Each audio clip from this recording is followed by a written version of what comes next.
everybody, and welcome to the UNIQUEFemme Podcast. Welcome back.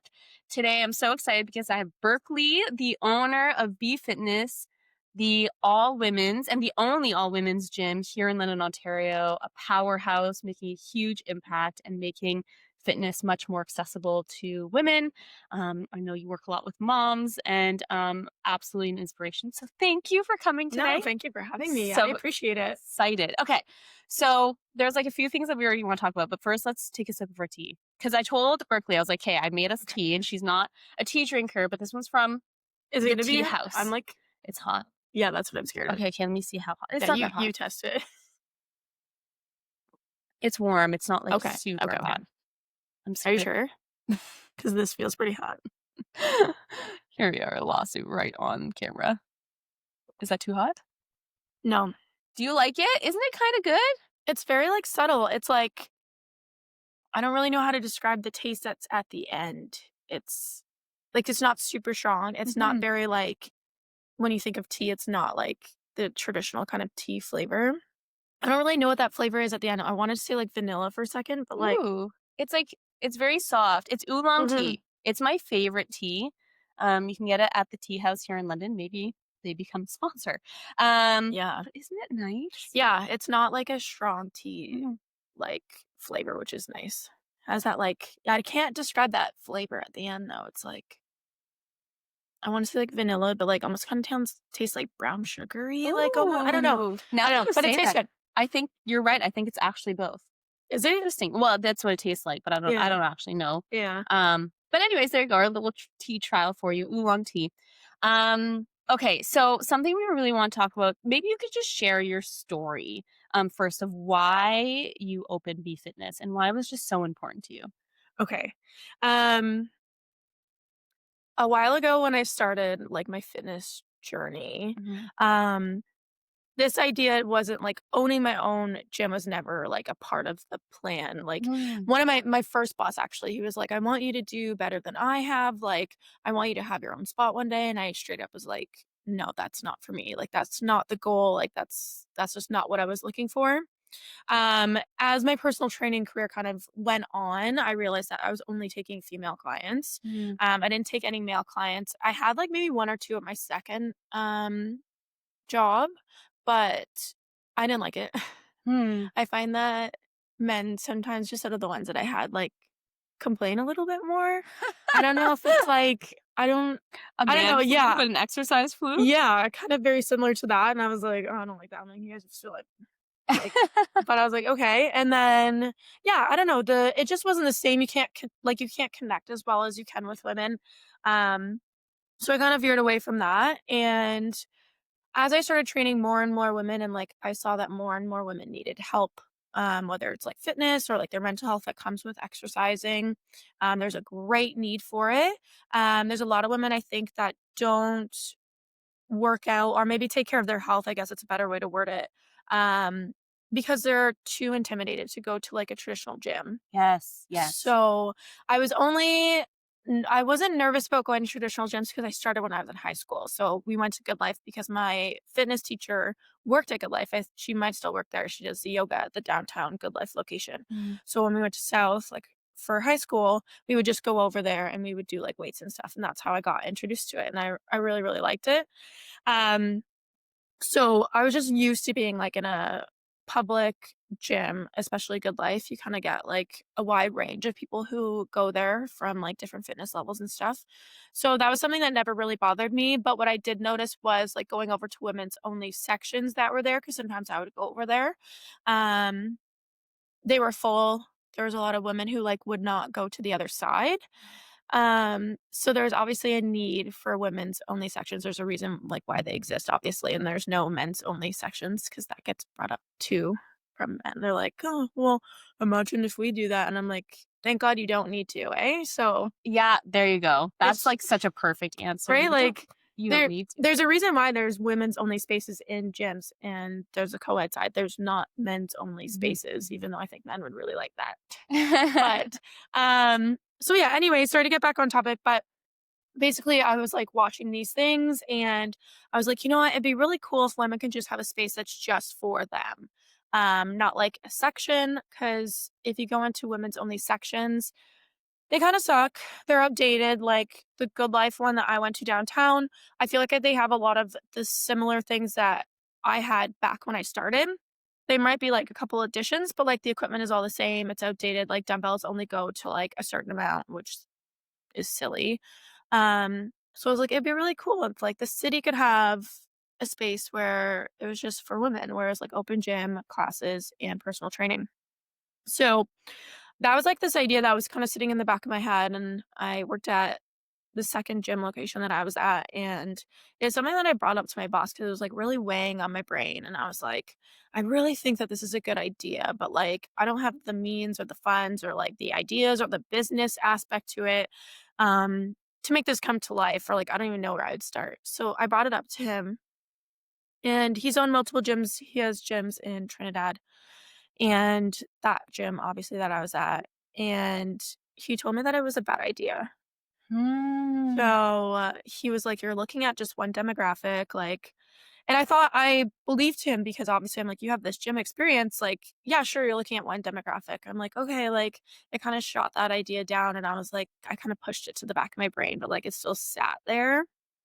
And I kind of watched like other gyms that were kind of forming, and I was watching classes, and I was like, the main demographic that goes to like fitness classes is women. Like I'd say 98% of the time. Maybe if there's like a specific class or like you're looking more like CrossFit or something like that, that's where you kind of see more like co-ed. But for like classes, it's all women majority of the time. And I'm like, the women's sections in the gym are really busy as well. So I'm like, clearly, like, I don't think it's that bad of an idea. Yeah. So that's kind of where that kind of stemmed from. It was just this like build up over years of like this idea, and then like getting turned down, being like, it's not a good idea. And then like it just kind of sticking in my brain.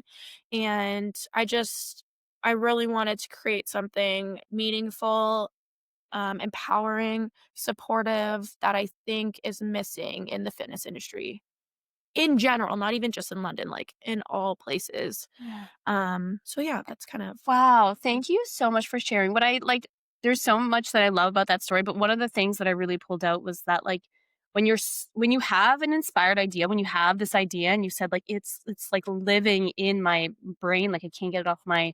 my mind, and somebody tells you like that's not a good idea, it doesn't mean that it's not a good idea. And I think often that happens. Family members, friends, Oh yeah, people that you'll talk to will be like, no, that's not gonna work. And it makes us really second guess ourselves. 100%. And I definitely experienced that with my business. People being like, you're become a life coach. You'll never make as much money as you did teaching, and it's silly. Yeah. And especially going in like the route specifically that I was going. So I think it's so powerful that, you still, you looked at the need though. You looked around, you're like, yeah, but there's obviously a need for this Yeah. because Yeah. you did your kind of own research and you could see it happening. So I think that that's so powerful in a message. Like if you're starting a business right now, or you have an idea and somebody's like, that's not going to work, don't Yeah. listen. Yeah. If you think Don't. it's going to work or you have that feeling in your body, just try it. Yeah, it doesn't hurt to try. It may not actually work, and then that's fine too. Or maybe you need to make some adjustments. Also, I'm kind of glad that he told me no, because what if he was like, "Oh my god, that's a great idea," and then we have a Stallion 2.0 and it's a women's only gym. You know what I mean? Yeah. Like that would have sucked too. So it's almost like hindsight looking at it. It's like, okay, it's actually great that you told me no, because we didn't move forward with it and we could do it in the way that I wanted to do it. I love that. But yeah, if you believe in something and like you think you can do it, I think just trying it. Like I don't want to go my whole life being like, oh God, I really wish I tried that. I'd rather try and fail than not try at all. So Yeah, I love that. And something that you talk a lot about is like you're like, I didn't have like, you know, the means or like a full plan. How and I think that often people are like, okay, well, I don't have, all this money, extra money. Maybe you're like in a financial situation where you don't have any money. Um, and so it's something that you talk about and you're like, I didn't come from this space where I had all this money and this entire plan in a space. yeah. You just took one step at a time. So can you share with us like how that Yeah, looked? absolutely. So when I was at a Stallion, like this is COVID time. So Obviously gyms took a really big hit during COVID. Mm. We were like the last ones to open all the time, and it was rough. But I kind of lost my passion for personal training in that time. We ended up leaving a stallion and going, like, me and my girlfriend Tess. We worked together at like the two gyms, and then she opened up her own like private gym, I guess, like in her garage, but she had like a really big garage. So it was really well done. She did a great job. And I love working with Tess. So I was like, I'm gonna come work out of your garage. I live like right around the corner. So I'm like, it just makes sense. And like we just kind of like left every time together. So during that time I had really I started to lose my passion for personal training. And I don't know what the reason was. Like I already had my son, and then I was pregnant with my second. And I don't know if it's just like the pregnancy, like I hate being pregnant. I'm one of those people. I'm like, absolutely hate it. Yeah. Life draining, especially because I'm so active. Like, hate it. Like 0 out of 10, negative 10 out of 10. You know what? Absolutely hate I it. love that you're saying that I hate because it. I think it's hard for us to say, like, I hated my pregnancy because there's like a guilt, a mom guilt. I don't know what it I is. don't And even people care. are like, my second pregnancy, I love my son so much. Hated my Yeah. pregnancy. I was so sick. It was so hard. I was like, I can't do that again. Right? It was, oh my It's gosh. So it's also okay to just Yeah, like, I'm hate very it. open about that. Yeah. I don't care. Yeah. People can judge me for it. I really don't care. Like, pregnancy isn't this beautiful, lovely thing. Like, it can be for some people, and Yeah. it's like For some people sure. really pull it off, but not for me. I'm also very open about, like, how hard, like, motherhood is, and I'm not afraid to talk about that either because it's like I obviously have 4 kids, so that's a lot. That's a couple of decisions being made there. It's not like I have 1 child and I'm like, "Oh, motherhood," but, like, it's just and I don't mean the aspect that motherhood isn't hard with 1 child. I mean, like, I made multiple decisions to have more kids is what I'm trying to get at. Oh, And, absolutely. yeah, like, motherhood is just I don't know if it's for me. I talked about it when I did She Means Business, like, my volume, and I'm just like, I don't know if motherhood was made for me now that I got, like, into my entrepreneurship journey. I'm like, I really love doing this. I don't like this so much, and it's not to say I don't love my kids. I love my kids very dearly. I think I'm a good mom. It's just like, I don't know if the motherhood aspect is like some people are like, "I was put on this earth to be a mother," and I'm just like, "Not me." I was like, "Good for you, but not me." So and I think moms have a hard time talking about that too because judgment comes from that. Yeah. I feel like I'll probably get judgment from that too, being like, "What do you mean you have 4 kids and, like, you don't think you're made on this earth to be a mom?" Like, it's not. I have I think it's so refreshing. Yeah, it's just Yeah, it's it's honest. just something that I think moms need to talk about more, and I think they would relate more. I've seen on TikTok too, like, people commenting being like, "I love my kids dearly, but, like, if I could do it again" obviously don't wanna, like, wish your kids off the earth, but I wish that I had made a different decision, and I'm like, I understand that, Yeah. Yeah. obviously, so Yeah, absolutely. I but think that that's helpful because I think it's something that we hear and all hear sometimes in private from people, but yeah. to say it out loud is so helpful for those who are feeling the same and experiencing shame associated with that feeling. And you Yeah. shouldn't. You're allowed to feel how you feel. Um, and it's freaking hard. Yeah. It's hard. Yeah, it's one thing to be like, "Oh, I don't know if this is for me," and then, like, you're not a great parent. It's like, you can accept those feelings, but then you still have to do your responsibilities and, like, do Yeah. them well. Yeah. But, yeah, so to get back on track, we did a little side note there, Oh but yeah, we love side notes yeah, here. All of the side um, notes. so I was pregnant with my second, just, like, hating life, and, I was probably working, like I don't even know how I was doing this, but I was working, like, under 10 hours a week. It was bad. And I was living on my own for the first time. Like, I lived on my own with friends and stuff, but, like, this was my first time, like, on my own. Mm, Obviously, I said I was pregnant, so, like, there was a breakup that happened there, yeah. obviously. So I was by myself, pregnant, and working, like, minimal hours and, like, just kind of in survival mode, I guess you could say. And, um my current partner, my boyfriend right now, we've known each other since we were very young, and he came back into my life and kind of helped take care of me during that time, and that really kind of helped light a little bit of a fire under my butt because I was like, okay, like I want to take this seriously and I want to build my clientele back up. Like I don't want to be working 6 hours. I do enjoy helping women. I do want to do this job, so I made that decision that that's what I was going to do. So like mail came. Time has passed. We get a bigger spot. Obviously, I was in a one-bedroom apartment, and there was, like, me, him, Jalen, now Mael, and a dog, like a puppy. It was just like chaos. It's So chaos. Yeah. For my sure. God, what a time that was. And so we got a bigger spot, and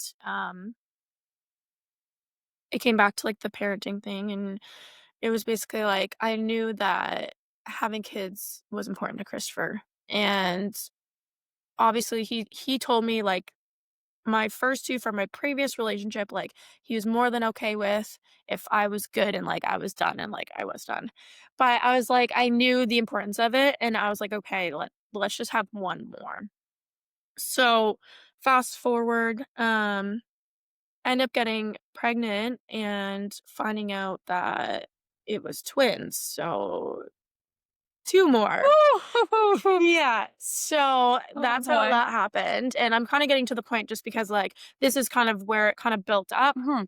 Now I'm pregnant with the twins, and this is where my motivation is starting to pull up. And I'm starting to kind of pull up a little bit more with like my clientele.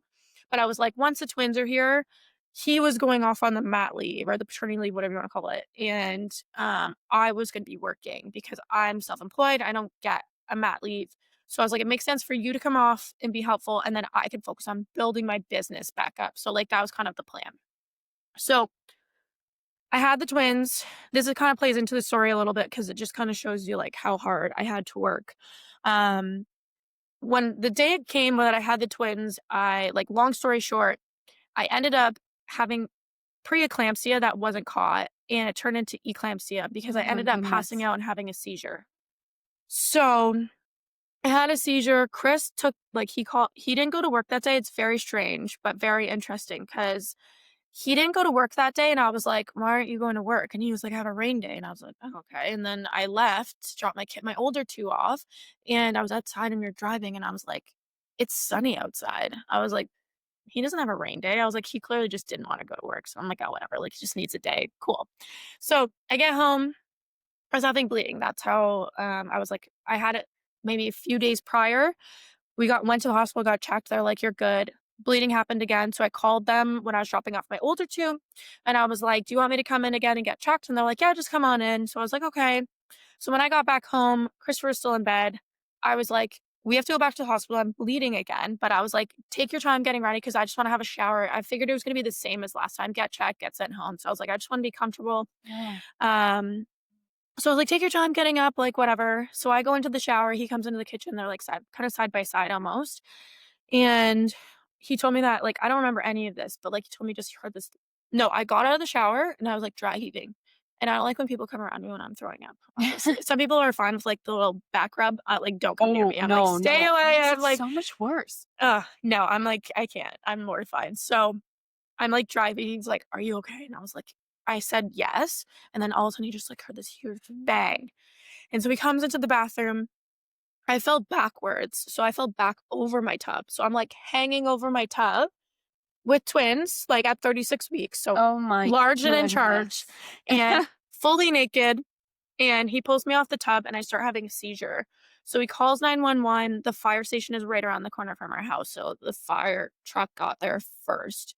And so, he told me that they all came in, obviously couldn't bring the stretcher in the house, so, like, that, like I wanna call it a carpet, but, like, that mat that has handles on each side, and they put the Yes. person on, they carry them out, and Oh. then they put you on the stretcher. I'm pretty sure that's what he told me. But I don't remember any of this. Like I said, I don't remember until the hospital, but butt naked in front of all these firemen, Oh my god. boobies out. I haven't seen my vagina in a while, so, like, bush probably out, like, literally everything's out, and I'm like, Oh I my don't goodness. obviously have any idea what's going on at the time. Christopher's calling my mom. All this stuff is happening. Go to the hospital, get put on the stretcher. I remember coming to at the hospital because I don't remember this part either, but he was like, "You didn't know, like, where you were, and you didn't know that we were, like, pregnant having twins." So, like, I was, like, in a stretcher, my neck like, I had a neck brace on because I hit Mhm. my head, and then I was, like, pretty much, like, strapped, and it was, like, tight, and being on your back when you're super pregnant, super uncomfy. Oh my god. But I guess I was like, do we have enough stuff for that? Like, do we have 2 car seats? Like, I was, like, very, very confused. So, like, the memory aspect to it was, like, he was very concerned for that, obviously. And so they sent me down there, like, doing testing on my head, putting these, like, stickers on my head. I'm by myself at this point. I think my mom and Christopher want to meet my dad or something. And I remember this is where I come to, and I remember this bit, and I was like, I can feel that I'm having contractions right now. And I was hooked up to a monitor, so she's like, let me just check. She looked and she was like, yep, you're right. You're having mild contractions. So she calls down. She's like, what do you want to do? They're like, sign up for C-section. So like literally right then and there, went for C-section. Twins were born. Done. Obviously, there's a lot of aftermath to that. Like, I was in the hospital for a bit. Like, I had 3 blood transfusions. I was very low in my hemoglobin and iron, and I had to get cleared. I don't even remember. Like, this whole time is very blurry, but like cardio, I had to do follow-ups with cardio. Obviously, like your OB, you have to get cleared by. There's like I remember there's like 4 things I had to get cleared by. Like, I don't remember the hospital stay whatsoever. It was, like, Oh. blank. And I think I was in the hospital for, like, 5 days, they told me, and I'm like it literally felt like I was just there and I was gone. It was super weird. Like, I still don't remember it very well. But, yeah, so when you have a seizure, you lose your license. So I lost my license for 3 months, which was, like, the longest 3 months of my life, let me tell you. Yeah, yeah, So, yes. remember, I'm, like, in this I'm, like, in this power. I'm, like, I'm gonna build my business back up once the twins come, like, I'm, like, ready to go, and then this happens. So, now I don't have a license. Chris is home, yes, but we have twins, and, like, I have my older 2 as well to keep in mind. Oh. So I'm like, "Okay, now I'm in this situation." I'm like, I could just be like, "Screw it." Like, I'm just gonna sit at home. I'm not gonna work. But I still had this, like, fire underneath me where I was like, "No, like, we're just gonna figure out how to make this work." Like I said, I'm gonna build my business up, and this is what I'm gonna do. And so and I'm a very independent person, so, like, getting rides to work all the time, like, imagine packing all the kids up, like, it's chaos.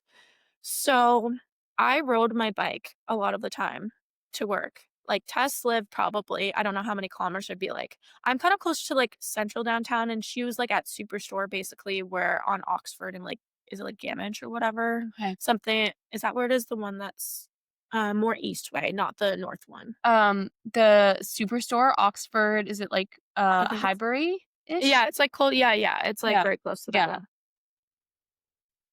But so, it's not like it's a 2-minute bike ride, like, it's a decent bike ride still. Yeah, yeah. So, I was like, "I'm gonna do it." So, like, obviously, sometimes I got rides and stuff, but, like, I like my independence. I like kinda being in control of things, so, like, I was like, "I'm just gonna bike." And I did a lot. And so that's kind of, like, leading up to, like, what my positioning was, like, coming into my first location because it was after that point. So I was focused. I like biked to work. I was on my socials, like I was on top of everything. And I built my clientele back up very, very quickly.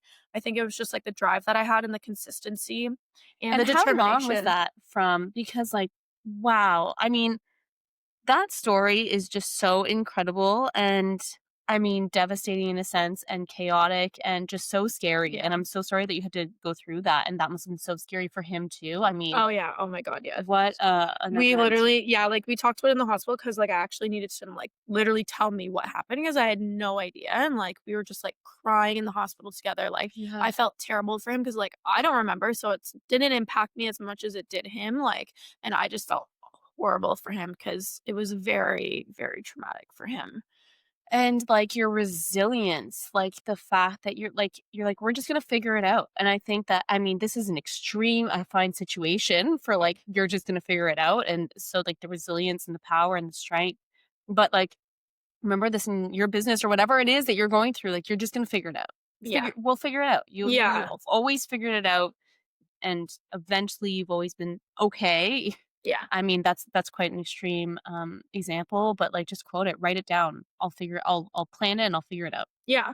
I very much have that personality. I'm like, ah, we'll just figure it out. Like, 'cause you've gotten through like all the hard days that you've been through already, right? So you're gonna get through whatever this is as Mhm. well. I mean, you can make it harder on yourself by how you react to situations, but the more you just like get at it and just like try and get yourself out of it, the faster you're gonna recover. They always are like, my mom taught me this, like time heals all, but my mom's like, it depends what you do in that time. Yes. So Oh, I like, love sure, that. it might get a little bit better by like if you're just laying in bed all day, like, sure, the pain might subside after a while, but it wouldn't subside as fast if you were actively up and trying to change whatever Yeah. the problem is, or whatever happened to you, or whatever life event you're struggling with. And I've always like kind of stuck to that because I'm like, you know what, you're right. Like, obviously, someone who's laying in bed is going to have a different income or outcome from someone who's like actively out there trying to change Yeah. whatever it is. So Yeah, even like in concussion or brain injury recovery, and I mean, I'm sure that you had a concussion and some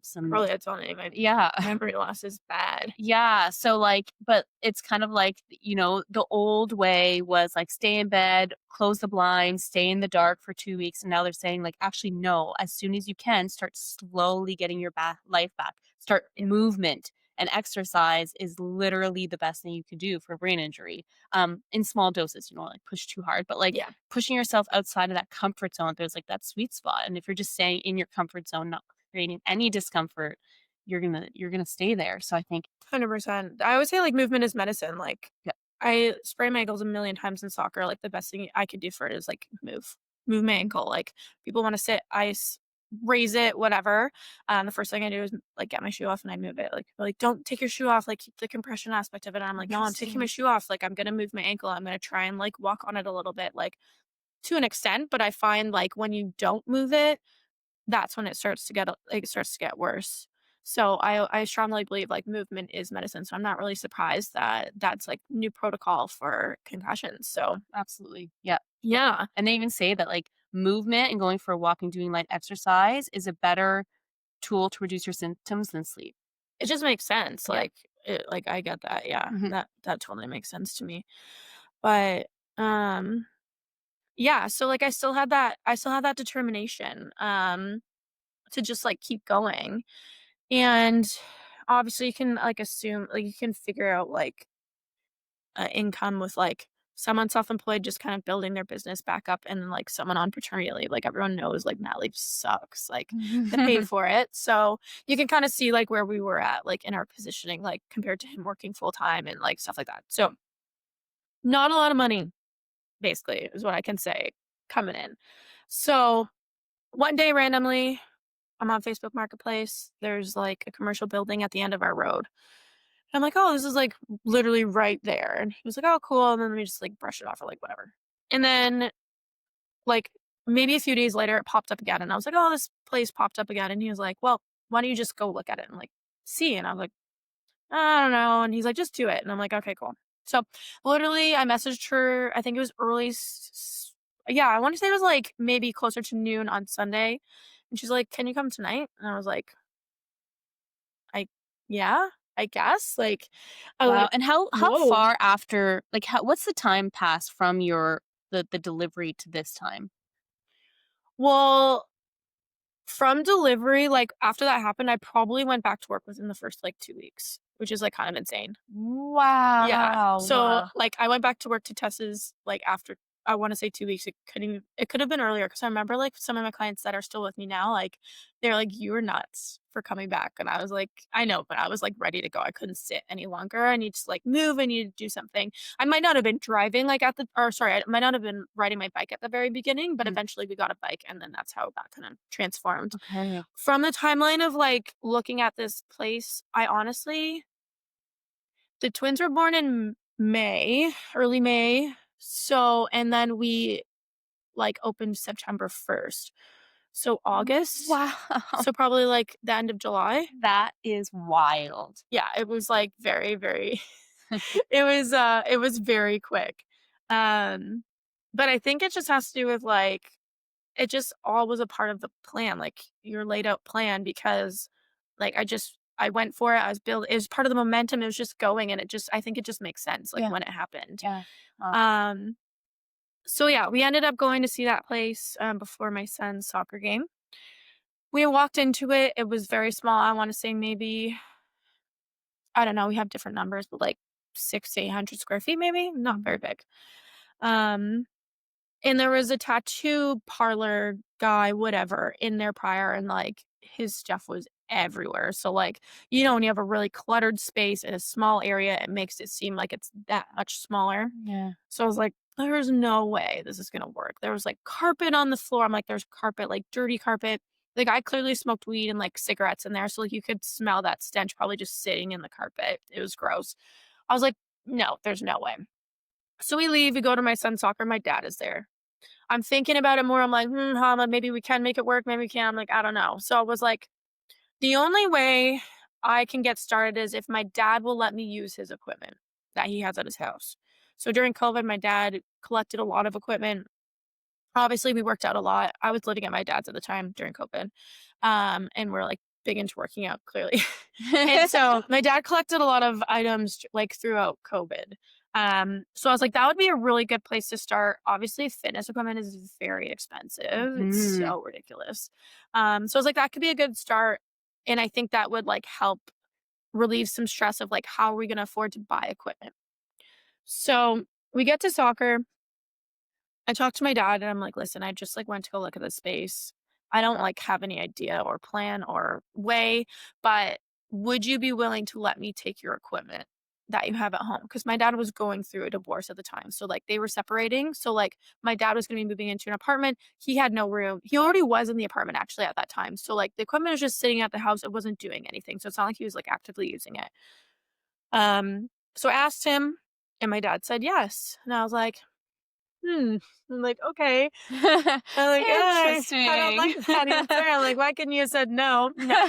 So I'm like, still not sure. Like my dad and Christopher could like see the wheels just like spinning and they were just like, why don't you just do it?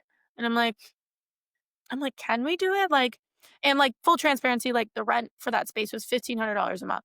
So like in the grand scheme of a commercial space, it's really not that expensive. I mean, for the size that it was, like there's a bathroom, like whatever. It was a big jump for me. Like thinking of paying rent at home and like the kids yeah, and that's so scary enough. all the things. And I'm like, $1,500. I'm like, can we afford to do this? And then you have to pay for first and last. Like you're looking at $3,000. I'm like, oh my goodness, is this a doable thing? Especially with Chris being off and like me just kind of getting back into that momentum of like building up my business again.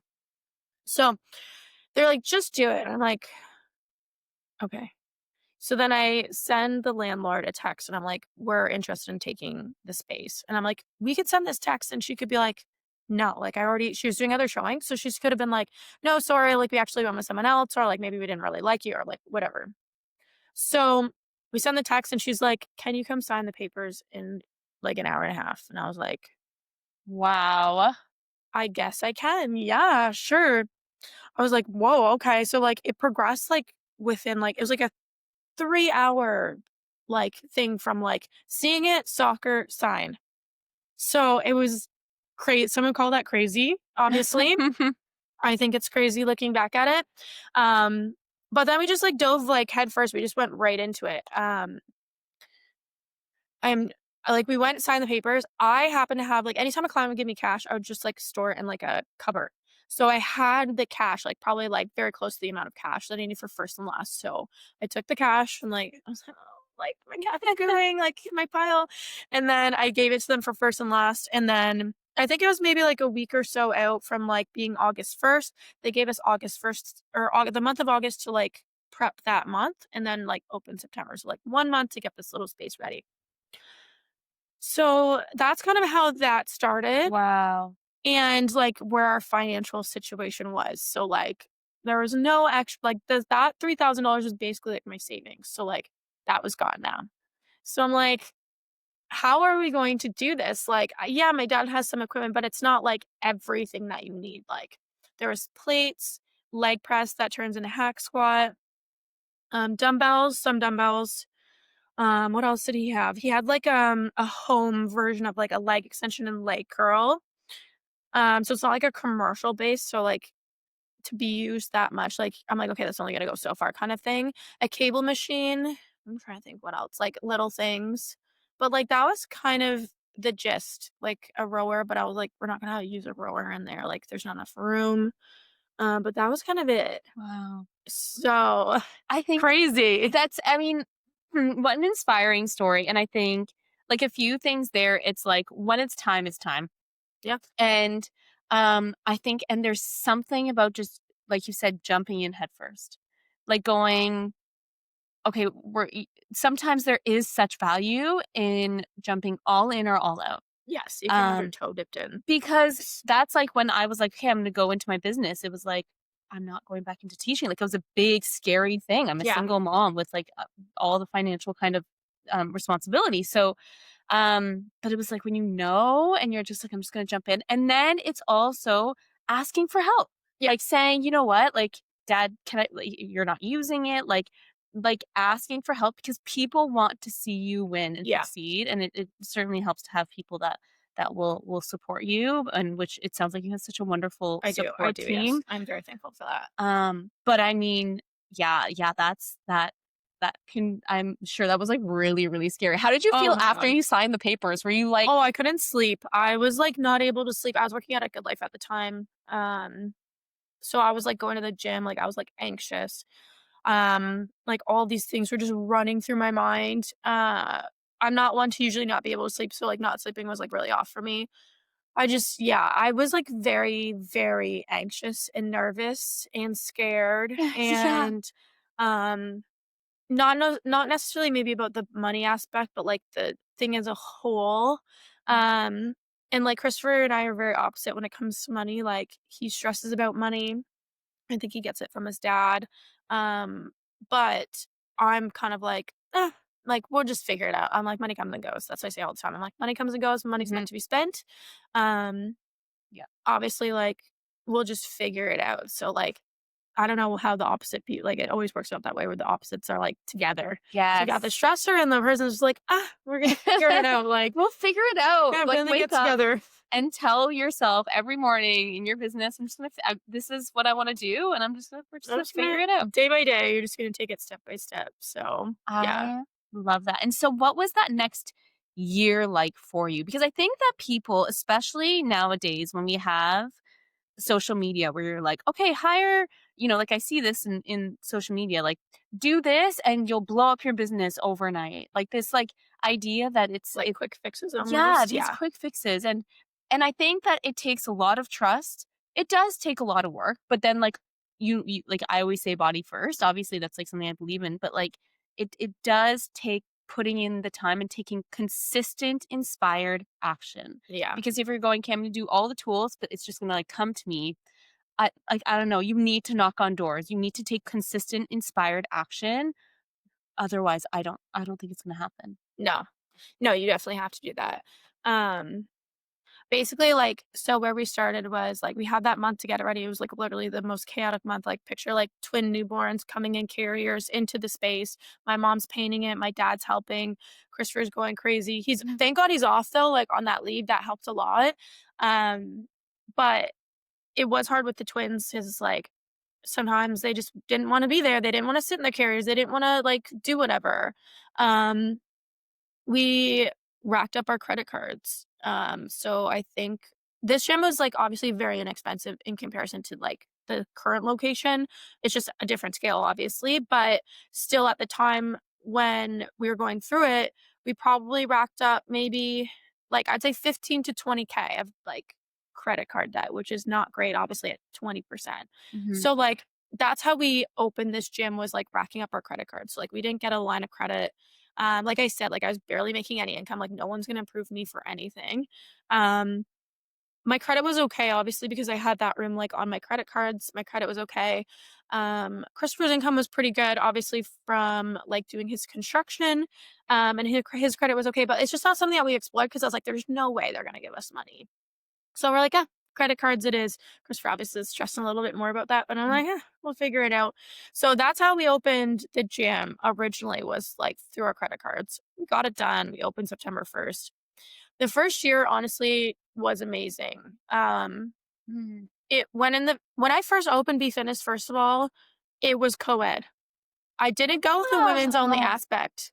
So okay. I didn't start there, which is kind of funny, but like I was really struggling like from one like the devil and the angel on my shoulder like it was just going back and forth like I couldn't make a decision.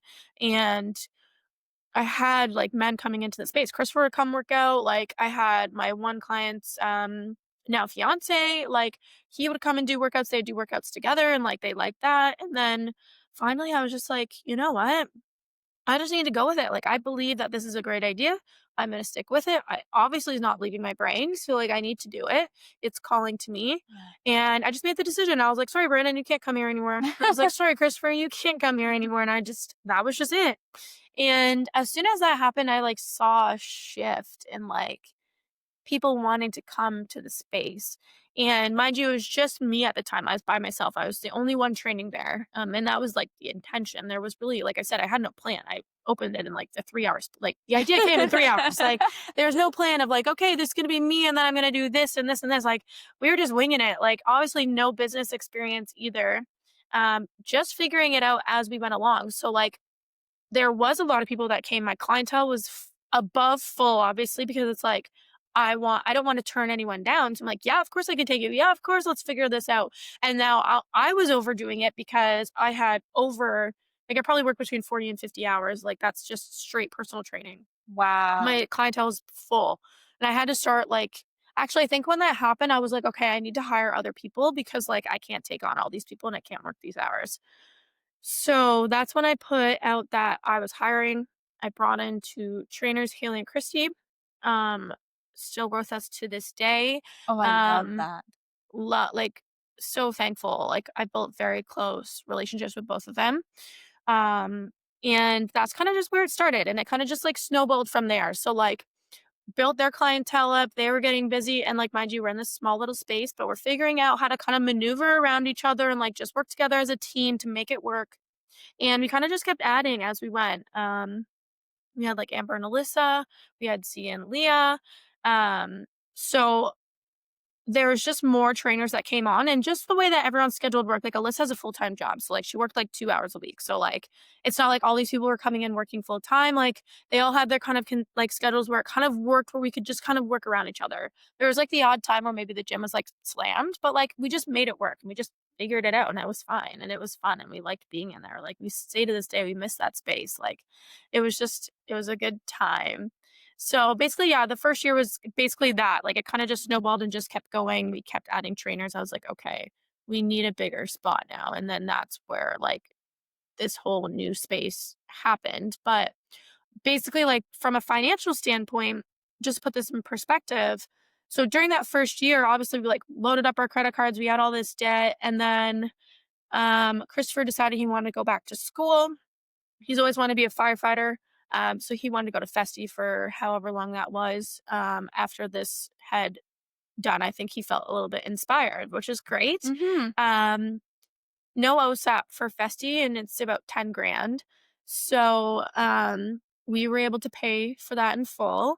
We paid off all our credit card debt. So during that Wow. first year, we really focused on just like getting him in school, making sure he was paid for, obviously like paying bills, all that stuff, and then paying off the credit card debt. So we got rid of all the debt that we had in the first year. Wow, that's huge. It was lovely. It was so nice. And like it was nice because we went from like I wasn't making any money for the last couple years to like I was making a lot of money and I was like, wow, this is like a really nice like switch up and change. And I had a lot of like financial freedom and like who doesn't want that, Yeah. obviously. Like I feel like it's really taboo to like talk about money and like Mm-hmm. specifics. Like I don't know why it's so taboo. Yeah, you're allowed to want money and actually money, you having more money. Somebody's going to make money. It might as well be you and you could do something Yeah. positive with it. Um, I just love that. I think that that's so inspiring. And I think that I'm sure there's going to be people that are going to listen to this who just needed to hear this Yes. because it's like, I think we see this big vision and we go like, how do I make that work? And you're like, you don't, you actually just take the first step. Like what's the Yeah. first, like this, and then you wing it, you figure it out.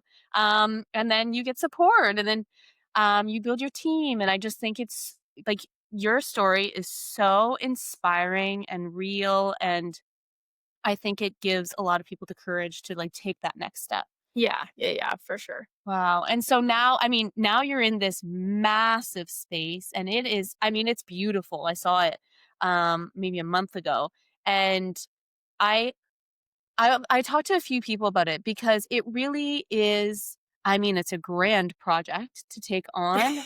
Wow. But I Yeah. think it's brilliant. I was like, this is like a women's shopping mall almost, but like better, Yeah. Yeah. right? You can look Because at you're that for going sure. in, there's like the nail spa, there's massage, Yeah. there's sugaring, I Yeah. think. There's this incredible gym and I was like, wow, like look at these machines. Like it's really impressive. There's a spot with like all the mirrors where they work out. And I was like, you can run a dance class in here. Someone actually was inquiring, but they wanted like a more private area, and I was like, I could understand that for sure. Yeah, fair enough. Definitely. But like it's massive, it's beautiful, and to create such a massive space for women, and I know how important it is for you to create an inclusive, safe space for them to go into. It really is brilliant, but it's really magical. Thank you. I talked to a few people about it. Thank you. Yeah, and so there's a lot of pressure that comes with that, but there must be a sense of like just pride and being proud of everything you've created. It is, yeah, 100%. Like after the open house, like Christopher sat and talked to me, and he was like, how, like, do you feel proud of yourself? And I was like, I do feel proud. Of course, I always feel proud. I'm very proud of what we've done in the last 2 years, like, especially him and I together, because we've done all of the work. But at the same time, I'm very much a person. I'm like, okay, what's the next goal we're going to achieve here? Like, what's next? It's like, okay, yes, I can be proud of this moment. I can be proud of everything that we've done. But it's like, okay, now we got to move over here. And it's like, now we got to keep going forward. So definitely very, very proud. One of my friends used to say, proud but never satisfied. And I feel like that's me to a T. So I love that. Like you could be content with where you are and proud. I think that's important, but then also wanting more. yeah, Like, of course.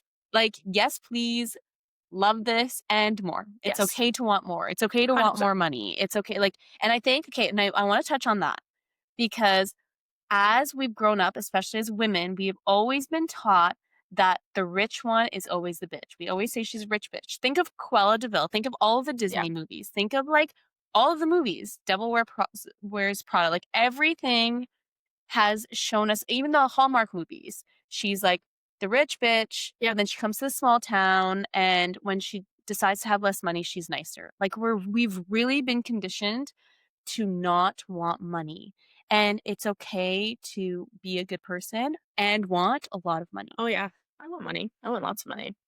Yeah. I have no money, but anymore. Well, and I think that when you take on a big project, like I'm sure there's like a lot of overhead costs and things like that. But like I could just imagine like the first time, like when it was all settled, like it was just this, explosion. I'm sure that that's going to happen again for you because you have such a drive and you always make it work. You're going to figure it out. Figure it out. You Yeah, always figure it out. exactly. Yes. So if there was somebody, I have two questions. If there's somebody who is in their business right now and maybe they're feeling like at a crossroad, like, do I go all in or like, what's my next step? You kind of get stuck. What would you say to that person? I'm always going to tell that person to go all in. Yeah. I'm like, yeah, I'm just do it. I always tell people to just do it. Obviously, it's easier said than done because, like, I don't know what your situation is, and I don't know, like I said, I came from obviously I had help. I had my dad's equipment, like I had stuff like that, but like we didn't have like this heaping amount of money that was just given to us to open this business. But I would say just go all in, but just figure out like, okay, what's my next step here, and like, what do I need to do next? And don't look at the big picture. Like, what do I need to focus on right this second? And then once you have that done, then it's like, okay, what's next? And what do we need to focus on now? I think just taking it step by step and not looking at the whole picture, because I find that can be very overwhelming. You're like, oh my God, there's all these things to do. Just focus on the next step. First of all, go all in, but then just focus on the next step and then go from there. I couldn't agree more. The going all in, like, there's something energetic about that because then you don't get to kind of wishy-wash. Like you're committed. You're in, right?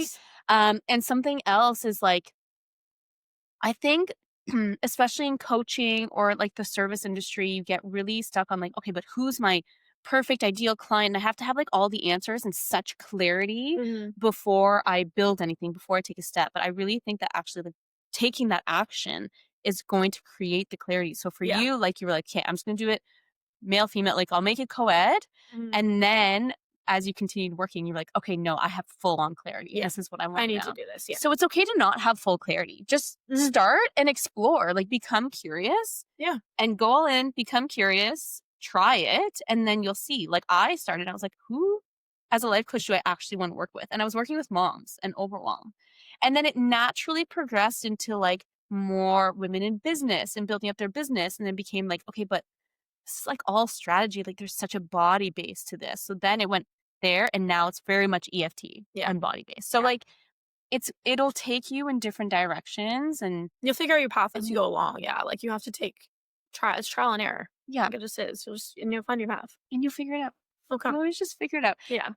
Obviously this is the unique fam. So for you, if we say like, what does it mean to either run a business or like move through life as a unique femme, and why is that so important to do everything uniquely, like to be your authentic kind of unique self?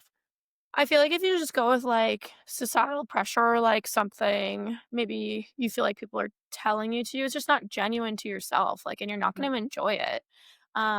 If I had listened and I was like, okay, I'm going to open this gym, but it's going to be co-ed, and I kept going down that direction, it's like, sure, maybe I could be in the same position, but not to the same capacity. Like, I wouldn't be probably enjoying it as much as I would. It wouldn't have as much meaning as it would, or as it does right now. Like, being true to myself, I'm always true to my values. I stick with my values no matter what, no matter how hard it is.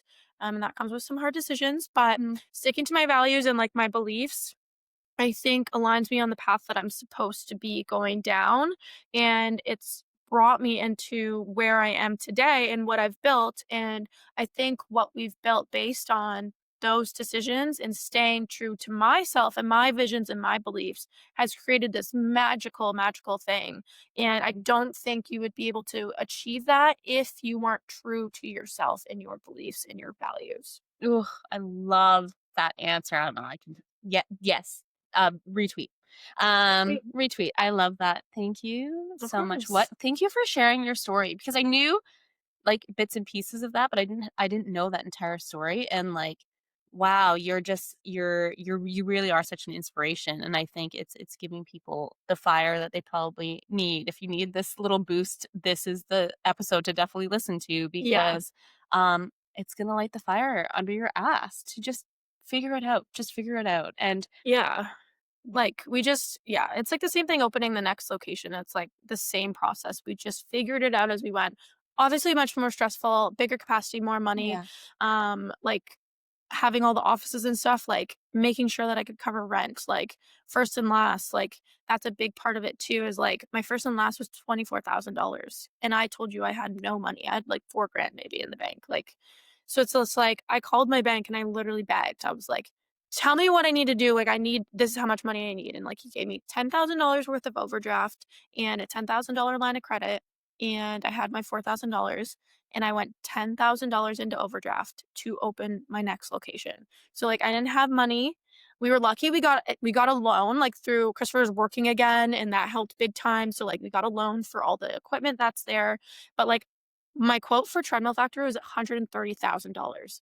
And that was like him, he built it out for me, but based on size and stuff like that. But I went in and we got approved for, I think it was like 60. So like not even half. So like I had to go in and be like, okay, these are the main things we need for sure. How can I play around with the rest of the money to get the most out of it, but that makes the most sense? So like we were very lucky to get a loan like that as well. But like I said, to open up this next location, we went 10,000. Well, I went $10,000 in overdraft. I maxed out my line of credit. And I like prayed. I'm like, okay, this has got to work. I just need to cover my rent. And it just, we did. We did. So, And you did it. And yeah. it's a beautiful space, and it's only getting bigger, and like you're Yeah. building such an incredible community, and it's important. It's important. We need this. Yeah. Every city needs this. And so thank you for Yeah. creating this in London. I know a lot Thank of women you. are Just don't very be, yeah, grateful. just don't be afraid to like make big risks like that. Like I said, I'm like, money comes and goes. We'll figure it out. We'll make enough money. But like, you can say all the right things too. You have to put the work in as well. You can say whatever you want. Anyone can say anything, but like the work behind it will reflect in that outcome. So like, don't be afraid to take big jumps, big leaps, even if your partner is like telling you not to do it and like doesn't know where the money's gonna come from. Just believe in yourself, believe in your vision, stick to it, but you have to do the work after you make those decisions. So you always have to work very hard Yeah. and harder than you think. Yeah. Thank you so much. Wow. Oh my God. I love this episode so much. Where can we find you? You can find us on Instagram at befitness.training. Our website is www.befitnesstraining.ca. You could always email me if you want to at info@befitnesstraining.ca as well.